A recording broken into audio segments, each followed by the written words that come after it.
আমাদের এখন যে নিম্ন স্তরের যে অফিসগুলো হয়, সেটা পঞ্চায়েত থেকে শুরু করে, মানে পঞ্চায়েত লেভেল থেকে শুরু করে একদম ডিএম অফিস পর্যন্ত আপার লেভেলের যে অফিসগুলো হয়, ওখানে যারা কর্মচারী হয় না, তারা নিজেদেরকে বিরাট কিছু মনে করে।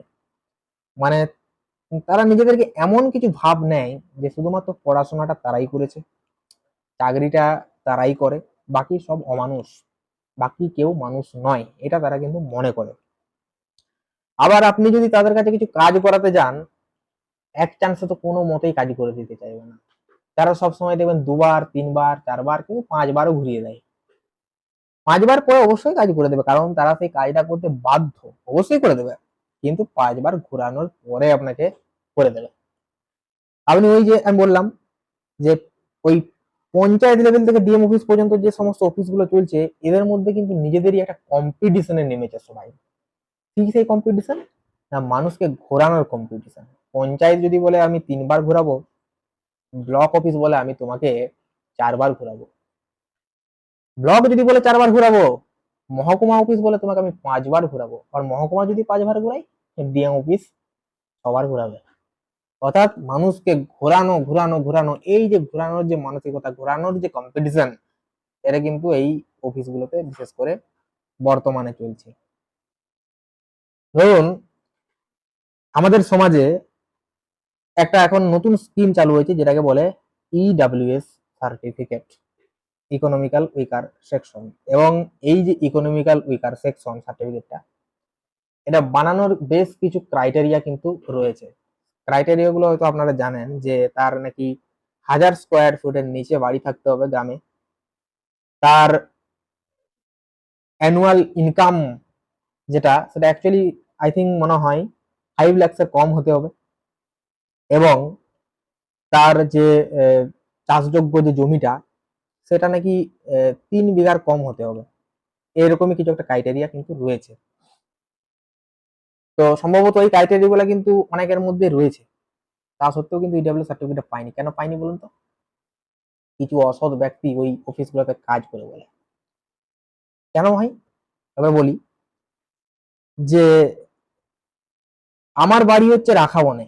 রাখাবন হচ্ছে যে আমাদের তালডাংরা থানা, এই তালডাংরা থানার সাতমৌলি পঞ্চায়েত, সে পঞ্চায়েতের অধীনস্থ রাখাবন হচ্ছে সেই গ্রাম। এবং আমাদের স্বাভাবিকভাবে পঞ্চায়েত হচ্ছে সাতমৌলি, এবং ব্লক হচ্ছে তালডাংরা। তো সেই ব্লকে, আমি যেহেতু তালডাংরা ব্লকের অধীনস্থ, তো ইডাব্লিউএসটা তো আমাকে বা আমাদের ওই সাইডে যারা রয়েছে তাদের সবাইকে কিন্তু ওই তালডাংরা ব্লক থেকে করতে হয়, বা তালডাংরা ব্লক থেকে সেই সময় করতে হতো, যেহেতু ইডাব্লিউএস এর সেই সময় ক্রাইটেরিয়া ছিল। তো এই মুহূর্তে এই যে ইডাব্লিউ সার্টিফিকেটটা, এটা পায় কারা? না, বিশেষ করে যারা ব্রাহ্মণ, জেনারেল ক্যাটাগরির মধ্যে যারা পড়ে, বিশেষ করে ব্রাহ্মণরা কিন্তু এটা পায়। তো এই ইডাব্লিউএসটা হওয়ার জন্য যে সমস্ত ক্রাইটেরিয়া গুলো লাগে, তার মধ্যে একটা মোস্ট ক্রাইটেরিয়া হচ্ছে তার বাবা মা অথবা তার নিজের নামে কিন্তু জমির রেকর্ড থাকতে হবে, মানে জমির রেকর্ডটা দেখাতে হবে। এরপরে ধরুন সে গরিব, তার অর্থনীতি খারাপ, তার সেইভাবে বাড়ি নেই, তার বাবার নামে তার মায়ের নামে কোনো জমি নেই, তাহলে কি তার ইডাব্লিউএসটা হবে না? কিন্তু নিয়ম তো তাই বলে, তার ইডাব্লিউএস হবে না। সরকারের ওই যে একটা ভুল সিদ্ধান্ত যে জমির রেকর্ড দেখাতে হবে তোমাকে, এটার জন্য কিন্তু কারুর ইডাব্লিউএসটা যারা ন্যায্য, তাদের কিন্তু হচ্ছে না। আবার যাদের নামে জমি বেশি রয়েছে, তারা ওই যে সমস্ত সরকারি যে কর্মচারীগুলো রয়েছে অফিসে, বড় বড় বাবুরা, তাদেরকে ঠিক খাইয়ে ইডাব্লিউ সার্টিফিকেটটা করিয়ে নিচ্ছে। এটা কি ন্যায্য? আপনারা একবার কমেন্ট সেকশনে জানান তো, কার সাথে এই ধরনের ঘটনাগুলো ঘটেছে। যদি ঘটে থাকে কমেন্ট সেকশনে এসে অবশ্যই জানাবেন। আপনার চোখের সামনে যদি এই ধরনের ঘটনা ঘটে থাকে, আপনি সেটা এই কমেন্ট সেকশনে এসে জানাবেন। আমারই এক চেনা জানা ব্যক্তি, যে ওই তালডাংরা ব্লকে কাজ করে, তার নামটা আমি এখানে নিচ্ছি না, আপনারা হয়তো তাকে সবাই চিনেন, যে ওই ডাটা এন্ট্রির কাজ করে আমাদের ইডাব্লিউএস নিয়ে, তার বাড়ি হচ্ছে পাঁচমুড়াতে। নামটা বলছি না, আপনারা বুঝে নিন, এরপর আপনারা অবশ্যই তাকে বুঝে নেবেন সেই ব্যক্তিটা কে। সেই রগা ভাই আমার ইডাব্লিউ সার্টিফিকেট করার জন্য বিভিন্ন রকম ভাবে মানুষদেরকে কিন্তু হ্যারাসমেন্ট করে, এবং হ্যারাসমেন্টটা এইভাবে করে যে ধরুন আপনি আজকে ইডাব্লিউ সার্টিফিকেটের জন্য একটা যে সমস্ত ক্রাইটেরিয়া গুলো হয় সেগুলো জমা দিয়ে এলেন, এবং আপনাকে ডেট বলে দিল যে আপনি অমুক ডেটে আসুন, আমার অমুক ডেটে জানাবো যে ব্লক থেকে কিছু কাজ রেসপন্স করা হয়েছে কিনা। তো আপনি তার কথা মতো সেই ডেটে গেলেন, এবং সেই ডেটে যাওয়ার পরে তার দেখবেন আপনাকে থেকে এমন ভাবে তাকাবে সে যে আসলে সে আমাকে চেনেই না। সে বলে দেবে ডাইরেক্ট আপনার কাজ এখনো হয়নি, আপনি অমুক ডেটে আসুন।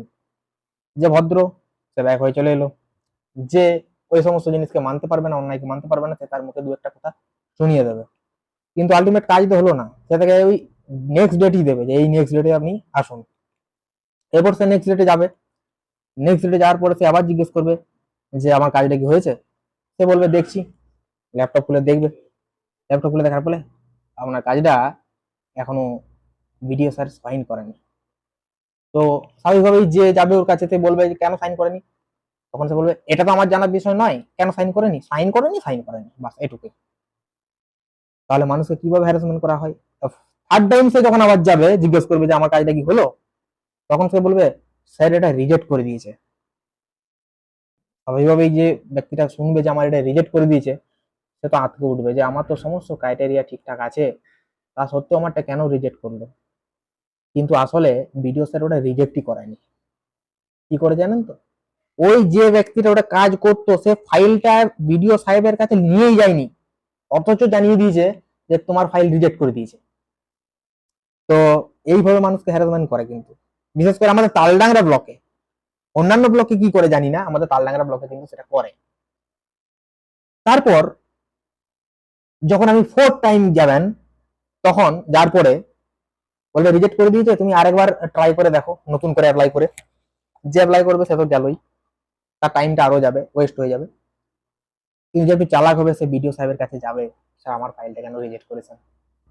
বিডিও সাহেব তখন বলবে যে আমি তো তোমার ফাইল রিজেক্ট করিনি, তোমার ফাইল তো আমার কাছে আসে পৌঁছায়নি। তখন সে আবার সেই ব্যক্তির কাছে ছুটবে, তখন সে বলবে যে আমার ফাইলটা তো স্যার রিজেক্টই করেনি, তাহলে আপনি বললেন কেন রিজেক্ট করেছে। তখন সে বলবে আপনার ফাইলটা তো রিজেক্ট করেনি আমি বললাম, মানে ডাহা মিথ্যে কথা বলে দেবে।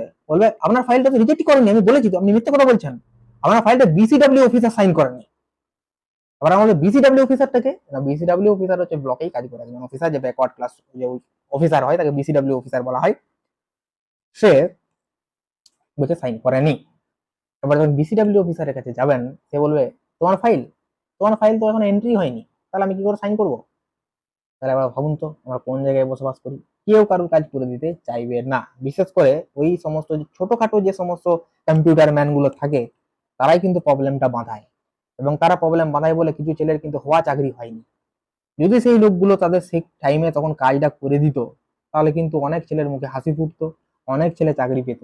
কিন্তু তাদের কারণেই কিন্তু আজ যুব সমাজ পিছিয়ে পড়ছে। যারা একবার চাকরি পেয়ে যায় তারা চায় না অন্য কেউ চাকরি পাক, এটা আমাদের সমাজের একটা বিরাট বাজে জিনিস। যে একবার চাকরি পেয়ে যাবে সে কখনোই আর চাইবে যে তার প্রতিদ্বন্দ্বী হয়ে উঠুক কেউ, কখনোই চাইবে না, কখনোই চাইবে না, নেভার। তো এইভাবেই কিন্তু আমাদের সমাজ চলছে। আবার তুমি পঞ্চায়েত লেভেল, পঞ্চায়েত লেভেলে এখন যদি আপনি যান যে আমি ইডাব্লিউ সার্টিফিকেট করাবো, তো আমার একটা মানে এখানে যে স্থায়ী সার্টিফিকেট হয় স্থায়ী বাসিন্দার সেটা লাগবে, এবং সেই সাথে একটা কাস্ট সার্টিফিকেট লাগবে যে আমি অমুক কাস্টের মধ্যে বিলং করি, সেটা লিখে দিতে হবে। তো আমার জীবনে বাস্তব অভিজ্ঞতাই বলি, আমি গেছিলাম পঞ্চায়েতকে, এবং পঞ্চায়েতকে যাওয়ার পরে লিখে দিল যে স্থায়ী বাসিন্দা এখানের। তো স্থায়ী বাসিন্দা হওয়ার পর আমি যে ব্রাহ্মণ এটা আমাকে প্রমাণ দিতে হবে। এটা আমি কিভাবে প্রমাণ দেবো একটু বলুন তো? আমার মুখের কথায় ওরা বিশ্বাস করবে না, আমার টাইটেল দেখে ওরা বিশ্বাস করবে না, আমার মাধ্যমিকের অ্যাডমিট দেখে ওরা বিশ্বাস করবে না, আমার আধার কার্ড দেখে ওরা বিশ্বাস করবে না। আমাকে প্রমাণ দেখাতে হবে আমার ব্রাহ্মণ, তো আমি কি আমার এই যে পৈতাটা রয়েছে সেটা খুলে দেখাবো? সেটাতেও হবে না। কি চাই না, তোমার যে ওই যে রেকর্ড বা দলিল যদি রয়েছে পুরনো, সেখানে তুমি যে ব্রাহ্মণ সেটা কিন্তু লিখা থাকবে। আবার ধরুন যার দলিল নেই, তাহলে সে কি ব্রাহ্মণ নয়? তার কি সেটা হবে না? তাহলে আমরা কোন সমাজে বসবাস করছি এবার বলুন তো? তো ওই যে ব্রাহ্মণ বলে লিখাটা, ওটা লিখতে মোটামুটি আমার 7 দিন লাগিয়ে দিল, বা 7 দিন লাগিয়েছিল সেই মুহূর্তে, এবং 7 দিন পরে ব্রাহ্মণ বলে লেখাটা তারা লিখে দিল আলটিমেটলি। এবং কিভাবে লিখলো, সবাইকে জড়ো করে, প্রধানকে জড়ো করে, একে তাকে জড়ো করে লেখা করালাম যে আমি ব্রাহ্মণ। তাহলে আমরা কোন জায়গায় বসবাস করি এবার ভাবুন। সেটার জন্য 7 দিন ঘুরিয়ে দিল। আবার ধরুন ইডব্লিউ সার্টিফিকেট করার জন্য বিভিন্ন রকমের যে ইনকোয়ারি গুলো হয়, সেই ইনকোয়ারি গুলো করতে হবে। এক্সিকিউটিভ আসবে, এক্সিকিউটিভ এসে আপনার দেখবে, এই এক্সিকিউটিভ দেখার পরে আসবে ব্লক লেভেলের যে আরআই অফিসার, সে বাড়িতে এসে দেখবে, তাকে কিছু টাকা দিতে হবে, টাকা না দিলে সে তো আসবে না বাড়ি চেকিং করতে। মানে এভরিথিং ইজ, মানে everywhere is corruption, everything is corruption, everything is money. সমস্ত জায়গাতেই টাকা দাও, কাজ করাও। তুমি যদি টাকা দিতে না পারো, তোমার কিন্তু কোনো কাজ হবে না। এটা হচ্ছে আমাদের সমাজ। আরআই অফিসার, সেও টাকা খায়। এক্সিকিউটিভ অফিসার, তাকেও তেল মারতে হয়। যে ওই ডাটা এন্ট্রির কাজ করে, তাকেও তেল মারতে হয়, তাহলে কাজ হয়। বাচ্চা ভাবে কোনো কাজ কিন্তু হয় না। আমি আজ অ্যাস্ট্রোলজার, আমি আজ এই জায়গায় এসেছি, কিন্তু আমি আজ এই যে সোশ্যাল মিডিয়ার মাধ্যমে আমি আমার কিছু বাস্তব অভিজ্ঞতা, আমার জীবনের ঘটে যাওয়া কিছু ঘটনা আমি আপনাদের সামনে তুলে ধরার চেষ্টা করলাম। আমাদের তালডাংরা ব্লকে ওই যে বাবু, যিনি ওই কম্পিউটার নিয়ে বসেন আর এন্ট্রি করেন ওই ইডাব্লিউএস এর, তার যে কতখানি ভূমিকা রয়েছে লোকের ইডাব্লিউএস কে কেটে দিয়াতে, এটা আমি আর খুলেই বললাম না। আপনারা একবার বিচার করে দেখুন যে তিনি কত বড় করাপ্টেড একজন ব্যক্তি, তিনি কিভাবে মানুষকে এইভাবে হ্যারাসমেন্ট করেন। এবং আপনারা এটা ভাবলেও মানে ভাবতে পারবেন না এই ধরনের ঘটনা যার সাথে ঘটেছে, সেই এইগুলো যেগুলো ফেস করেছে, সে একমাত্র এগুলো জানে। যারা ফেস করেনি তারা হয়তো ভাববেন যে এগুলো গল্প বলছে, কিন্তু যারা ওই সমস্ত কাজগুলো করতে গেছে ব্লকে, তারা কিন্তু জানে। সকাল 7টা থেকে রাত 7টা পর্যন্ত লোকে বস করে রেখে দেওয়ার লোক, ব্লক খুলে 10টায় ঠিকই, কিন্তু তাকে আসতে বলে দিয়েছে সকাল 7টায়, যে তুমি সকাল 7টায় এসে বসে থাকবে, এখন এসআইআর এর হেয়ারিং চলছে, তাড়াতাড়ি ওখানে ঢুকে যাচ্ছে, তুমি সকাল 7টায় চলে এসো। ব্লক খুলবে 10টায়, তোমার 10টাতেই কাজ হয়ে যাবে, যেহেতু তুমি 7টা থেকে 3 ঘন্টা ওয়েট করেছো। 7টার থেকে অনেকে ওয়েট করছে। বাবুরা 10টার সময় এলো ঠিকই, এদিক সেদিক ঘুরতে চলে গেল, খেতে চলে গেল, টিফিন চলে গেল, ঢ্যাক ফন্না যা দিয়ে এক্সট্রা করে নিল, তারপর সন্ধ্যে 7টা পর্যন্ত দাঁড় করে রেখে দিল। আবার যে গেছে তার টাইমের কোনো মূল্য নেই, তার পেটে খিদা নেই, তার কিচ্ছু নেই। এগুলোও তো দেখতে হবে। তাহলে আমরা আছি কোন সমাজে বলুন তো? মানুষ যদি মানুষের জন্য না থাকে, তাহলে করবেটাকে? আমার জন্য একটা কুকুর করে দেবে, একটা বিড়াল করে দেবে, একটা কুমির করে দেবে, পশুরা করে দেবে যদি মানুষ না করে? মানুষই তো পশুর মতো কাজ করছে। মানুষরাই মানুষকে কিন্তু হেল্প করছে না, মানুষরাই চায় না মানুষের উন্নতি হোক, তাহলে কিভাবে হবে? তো এইভাবেই কিন্তু মানুষের জীবনে একটার পর একটা বাধা, একটার পর একটা ঘটনা, এগুলো যখন ঘটে যায়, মানুষ ধীরে ধীরে কিন্তু দৃঢ় প্রতিজ্ঞ হয়ে যায়, এবং সে ওই সমস্ত জায়গাগুলো থেকে সরে আসে, এবং তার মধ্যে কিন্তু একটা বিদ্রোহ গড়ে ওঠে ভিতরে ভিতরে। তো সেইভাবেই কিন্তু মানুষের জীবন চলছে, অতিবাহিত হচ্ছে এইভাবেই। এবং সমস্ত জায়গা থেকে যখন ঠোকা খেতে খেতে একটা সময় ঠকে যায়, তখন সে গর্জে ওঠে এবং সেই ঘটনাগুলো প্রকাশ্যে নিয়ে আসে। তার আগে কিন্তু সে নিয়ে আসে না। তো স্বাভাবিকভাবেই আমি আপনাদের উদ্দেশ্যে আমি এটা বলবো যে আপনারাও খেয়াল করে দেখবেন যে কোন জায়গায় কি ঘটনা ঘটছে। যদি ঘটে থাকে কমেন্ট সেকশনে অবশ্যই কিন্তু জানাবেন।